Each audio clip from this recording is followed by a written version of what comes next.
अस्सलाम वालेकुम, my name is doctor Aqil Hussain मिस्टरडो। वेलकम करता हूँ आप सबको अपने चैनल में जिसका नाम है डॉक्टर आकिल। तो पिछली वीडियो में हमने जो प्रूफ किया था वो ये प्रूफ किया था कि pressure is equal to 1/3 into density and velocity bar square. ठीक है, अब हम इसी की वजह से इसकी मदद से डेरिवेशन ऑफ गेस लॉ करेंगे। ठीक है, तो गेस लॉ स्टार्ट करने से पहले कुछ जो की पॉइंट्स है आपको वो जहन में रखनी होगी, जो मैंने यहाँ पर साइड पे रख दी है कि जो डेंसिटी है वो किसके बराबर है, नंबर ऑफ मोल किसके बराबर है, और ये बोल्ट्जमैन कांस्टेंट है उसकी ये वैल्यू रखी है बोल्ट्जमैन कांस्टेंट की, और ये जो number of mole upon volume है ये मैंने यहाँ पर लिखा हुआ है PV is equal to NRT. ठीक है, ये वाली चीज़ें सिर्फ यहाँ तक आपको याद रखनी है। मैं ये ब्लू लाइन लगा देता हूँ, यहाँ तक ये वाली चीज़ें इस सारी इक्वेशन में हमें काम आने वाली हैं। ठीक है, तो शुरू करते हैं। तो सबसे पहले जो हमारे पास इक्वेशन है वो है P is equals to 1/3 into density into rho and velocity bar square. ठीक है, तो यहाँ से हमने रो की ये वाली यहाँ पर जो इक्वेशन है उसको इस रो की जगह पर पुट कर देना है, यानी कि रो की जगह पे हमें क्या लिख देना है, mass into number of moles और अपान में वॉल्यूम। ठीक है, तो हमने ऐसा ही किया है, ये वाली इक्वेशन यहाँ पर रख दी है। ठीक है, इसको हम इक्वेशन नंबर 1 कंसीडर कर लेते हैं। उसके बाद हमने क्या किया है, pressure is equal to 1/3 M over V कर दिया है। उसके बाद वेलोसिटी का जो बार स्क्वायर है वो हमने रख दिया है यहाँ पर, और हमने क्या कर दिया है, इसको थोड़ा कर दिया है सिंप्लीफाई। ये वाला जो v था ये यहाँ पर डिवाइड कर रहे हैं, यहाँ जाकर क्या करेगा, मल्टीप्लाई। तो P V is equals to 1/3 NM V bar square. ठीक है, इसको हमने कंसीडर कर लिया इक्वेशन नंबर 2। अब उसके बाद जो है हमने यहाँ पर PV की जो इक्वेशन है PV is equal to NRT की, यहाँ पर हमने PV की जगह पर NRT रख दिया है। ठीक है, NRT is equal to 1/3 NM velocity bar square. ठीक है, उसके बाद हमने क्या किया है कि यहाँ पर जो N है, ठीक है, N यानी नंबर ऑफ मोल्स, उसको थोड़ा हमने खोल के रखा हुआ है। ठीक है, ये देखें यहाँ पर उसकी वैल्यू है N/Na।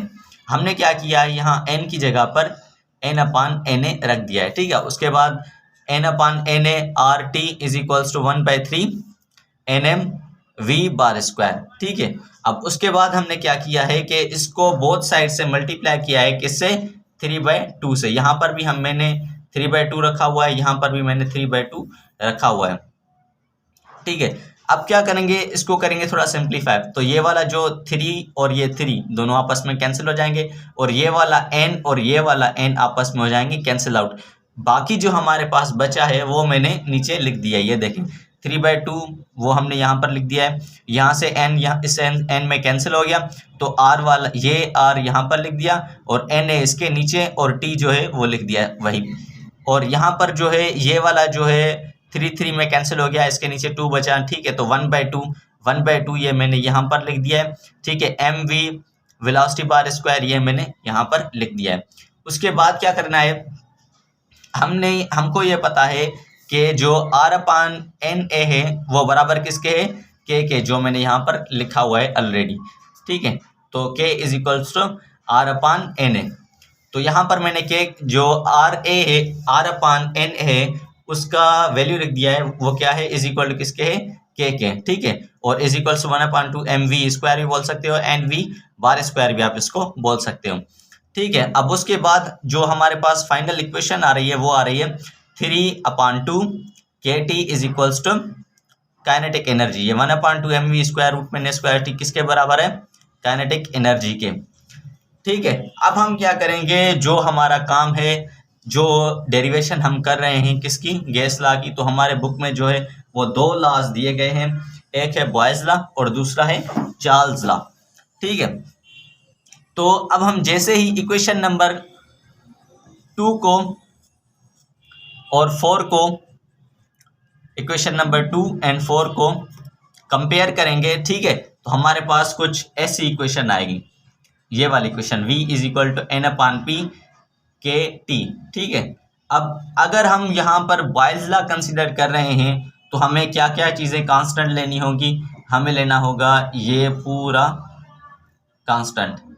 ठीक है, तो हम इस इक्वेशन को बनाते हैं, तो हमारे पास इक्वेशन फिर कुछ इस तरह से होगी, v, ये सारा हम लेते हैं कांस्टेंट, कांस्टेंट हटाकर फिर हम क्या रखते हैं, proportionality, v is direct proportional to inverse proportional to pressure. ठीक है, और ये हमने n के टी यहाँ पर जो बोल्ट्जमैन कांस्टेंट है और नंबर ऑफ मोल्स हैं और टेम्परेचर ये क्या रख दिया हमने कांस्टेंट इस साइड में। ठीक है, ये n के टी सारा हमने क्या रख दिया है कांस्टेंट। और अगर हम यहाँ पर चार्ल्स लॉ कंसीडर करें, ये कौन सा लॉ है, बॉयल्स लॉ। ठीक है, और अगर हम चार्ल्स लॉ कंसीडर कर रहे हैं तो फिर हम क्या करेंगे, फिर हम ये वाला जो सारा टर्म है वो कांस्टेंट ले लेंगे, n/p के ये हम कांस्टेंट ले लेंगे और टेम्परेचर जो होगा वो इस साइड रख देंगे, जैसे मैं यहाँ पर लिख रहा हूँ। ठीक है, v is directly proportional to temperature. ठीक है, और बाकी जो हमारे पास वैल्यू थी एक n/p के, ये हमने रख दिया है कांस्टेंट, यानी नंबर ऑफ मोल्स, प्रेशर और बोल्ट्जमैन कांस्टेंट, वो तो पहले से ही कांस्टेंट है, उसको हमने क्या कर दिया है, हमने कांस्टेंट ले लिया है। यहाँ से मैंने ये इसकी दोनों की रिलेशनशिप लगाकर यहाँ से मैंने बॉयल्स लॉ उठाया और इन दोनों की रिलेशनशिप लगाकर यानी वॉल्यूम और टेम्परेचर की रिलेशनशिप बताकर मैंने यहाँ पर चार्ल्स लॉ आपको बताया। ठीक है, लेकिन ये जो हमने वैल्यू लिखी हुई है यहाँ पर v is equals to n/p के टी, ये वैल्यू आई कहाँ से, दोनों इक्वेशन को कंपेयर तो किया, लेकिन वो किया कैसे वो मैं आपको अभी बता रहा हूँ। तो इक्वेशन नंबर 2 और इक्वेशन नंबर 4 को हम करने जा रहे हैं कंपेयर किसी और पेज पर। ठीक है, तो यहाँ पर मैंने इक्वेशन यहाँ पर रख दी है, ये हमारे पास इक्वेशन नंबर 2 है और मल्टीप्लाई के जो इस साइड है ये वाली सारी जो इक्वेशन है ये है हमारे पास इक्वेशन नंबर 4। ठीक है, अब क्या करेंगे, हम करेंगे सिंपल सी कैंसिलेशन। उसमें क्या करेंगे, ये वाला जो स्क्वायर है और ये वाला वेलोसिटी का स्क्वायर और ये वाला वेलोसिटी का स्क्वायर हो गए कैंसिल, उसके बाद मास और मास हो गया आपस में कैंसिल। उसके बाद जो है यहाँ पर ये 3 और ये 3 आपस में हो गए कैंसिल आउट। ठीक है, अब इस साइड क्या बचा, इस साइड बचा PV is equals to n। ठीक है, और मल्टीप्लाई के इस साइड क्या बचा 1/2 KT इज इक्वल्स टू 1/2। ठीक है, तो अब ये देखें ये जो 2 है ये इज इक्वल के इस साइड है, तो यहाँ पर डिवाइड कर रहा है, यहाँ जाकर क्या करेगा मल्टीप्लाई। ठीक है, तो हम इसको अगर यहाँ लेके जाएंगे तो ये इक्वेशन हमारे पास फिर कुछ इस तरह बन जाएगी। तो PV is equals to n और KT इज इक्वल्स टू 1/2 और ये यहाँ पर डिवाइड कर रहा है, यहाँ जाकर मल्टीप्लाई करेगा तो ये कुछ इस तरह से हो जाएगा, 2 में कैंसिल हो गया। ठीक है, अब जो होगा ये P यहाँ पर इससे कर रहा है मल्टीप्लाई, ये यहाँ जाकर करेगा डिवाइड, तो हमारे पास जो इक्वेशन होगी वो ये होगी, V is equals to n/p KT। इस इक्वेशन में मैंने आपको बताया कि अगर आप इससे इनवर्स रिलेशन ले रहे हो और इन चीज़ों को मतलब n के t को आप कांस्टेंट मान रहे हो तो ये हमारे पास हो जाएगा बॉयल्स लॉ, और अगर आप इन तीनों चीज़ों को कांस्टेंट ले रहे हो और वॉल्यूम का और टेम्परेचर का रिलेशनशिप ले रहे हो तो ये हो गया चार्ल्स लॉ।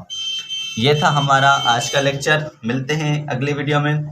मेरे चैनल को सब्सक्राइब करें और बेल आइकन को दबाना ना भूलें। अपनी दुआ में मुझे याद रखें। अल्लाह हाफिज़।